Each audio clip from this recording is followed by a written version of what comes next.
রাজ্য জুড়ে চলছে বিজেপির সদস্যতা অভিযান। এরই অঙ্গ হিসেবে মহারাজগঞ্জ বাজার সবজি ব্যবসায়ী সমিতির উদ্যোগে অনুষ্ঠান হয় বৃহস্পতিবার। উপস্থিত ছিলেন সাংসদ তথা বিজেপির রাজ্য সভাপতি রাজীব ভট্টাচার্য। এদিনে ব্যবসায়ীরা অনেকেই সদস্যতা গ্রহণ করেছে। অনুষ্ঠানে কেন্দ্র ও রাজ্য সরকারের উন্নয়নমুখী প্রকল্পগুলো নিয়ে আলোচনা করেন রাজীব ভট্টাচার্য।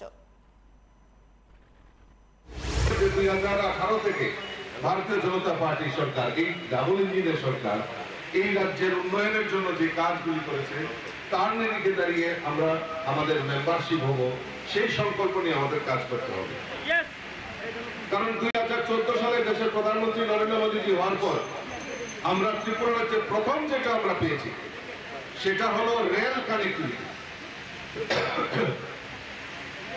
আমরা শুনেছি অনেকে চিৎকার করেন, এর আগে কমিউনিস্টের বন্ধুরা চিৎকার করতেন, বলে 40 বছর ওনারা আন্দোলন করেছেন। তো 40 বছর আন্দোলন করার ফলে কেন্দ্রে তাদের বন্ধু সরকার ছিল, কিন্তু কোনোদিনও সম্ভব হয়নি স্বাধীনতার পর এই ত্রিপুরা রাজ্যে রেলের কানেক্টিভিটি করা।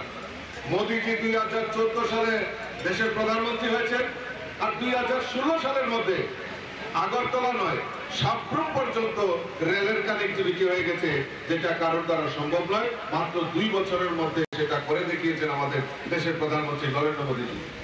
আমাদের কাছে মাত্র একটা জাতীয় সড়ক ছিল, আসাম আগরতলা জাতীয় সড়ক।